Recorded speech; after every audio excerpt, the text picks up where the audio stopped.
Hello नमस्कार दोस्तों, आपका ऑनलाइन एग्जाम में स्वागत है। दोस्तों, अगर आप हमारे चैनल पर नए हैं तो हमारे चैनल को सब्सक्राइब करें और बेल आइकन को भी दबाएं, जिससे नए नए वीडियो का नोटिफिकेशन आपको मिलता रहे। आज हम चर्चा करेंगे कि भारतीय संविधान का विकास किस तरह हुआ और इसमें से एग्ज़ाम के पर्सपेक्टिव से क्या महत्वपूर्ण है और क्या महत्वपूर्ण नहीं है।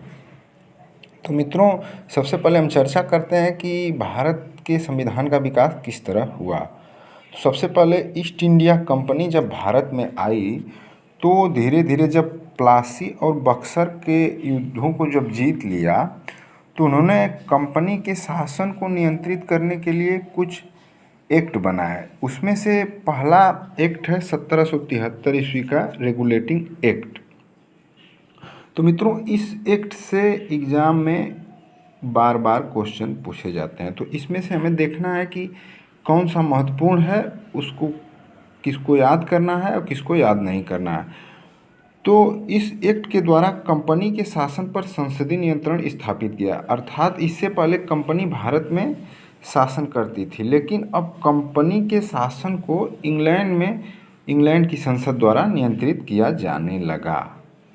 फिर इस एक्ट की अन्य महत्वपूर्ण विशेषताएं देखते हैं। इस एक्ट के द्वारा बंगाल के गवर्नर जनरल को मुंबई एवं मद्रास के गवर्नर जनरल के अधीन कर दिया गया। इस एक्ट के तहत बनने वाले प्रथम governor general lord Warren Hasting थे। यानी कि इससे पहले तीनों प्रेसिडेंसी के अलग अलग गवर्नर के अधिकार थे, लेकिन इस एक्ट के द्वारा इन प्रेसिडेंसियों के गवर्नरों को बंगाल के गवर्नर के अधीन कर दिया गया तथा इस एक्ट के तहत बनने वाले प्रथम governor general lord Warren Hasting थे। ये बार बार पूछा जाता है। तथा इस एक्ट के अंतर्गत कलकत्ता में एक उच्चतम न्यायालय स्थापित करने की बात कही गई, जो 1774 में स्थापना किया गया और इसके मुख्य न्यायाधीश सर एलिजा इम्पे थे तथा अन्य 3 न्यायाधीश भी थे। तो मित्रों, इस एक्ट के बाद फिर आया 1784 का पिट्स इंडिया एक्ट। देखते हैं इस एक्ट के क्या महत्वपूर्ण प्रावधान थे। मित्रों, इस एक्ट के द्वारा दोहरे प्रशासन की नींव पड़ी, जिसमें कुछ मामलों का नियंत्रण कंपनी करती थी तथा कुछ मामलों का नियंत्रण बोर्ड ऑफ कंट्रोल करता था। यानी कि बोर्ड ऑफ कंट्रोलर राजनीतिक मामलों का नियंत्रण करता था और तथा बोर्ड ऑफ डायरेक्टर जो व्यापारिक मामलों के लिए नियंत्रण करता था। इसी तरह मित्रों, यहाँ पर एक टर्मोलॉजी आती है।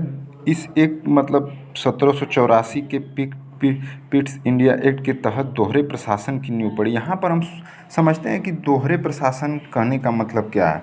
दोहरे प्रशासन कहने का मतलब है कि कंपनी के राजनीतिक और वाणिज्यिक कार्यों को पृथक कर दिया गया। यानी कि राजनीतिक कार्यों को करने के लिए अलग विभाग और वाणिज्यिक कार्यों को करने के लिए एक अलग विभाग की स्थापना की गई तथा इस एक्ट के द्वारा बोर्ड ऑफ डायरेक्टर जो व्यापारिक मामलों के लिए तथा बोर्ड ऑफ कंट्रोलर राजनीतिक मामलों के लिए देखने के लिए स्थापित किया गया। तो मित्रों, देखते हैं कि इसमें हमें परीक्षा की दृष्टि से क्या महत्वपूर्ण है। तो इसमें सबसे महत्वपूर्ण फैक्ट ये है कि जो 1773 के रेगुलेटिंग एक्ट के तहत कंपनी के शासन पर संसदीय नियंत्रण स्थापित किया गया तथा इस एक्ट के तहत गवर्नर जनरल का पद नाम दिया गया, जो लॉर्ड वारेन हेस्टिंग पहले गवर्नर जनरल थे।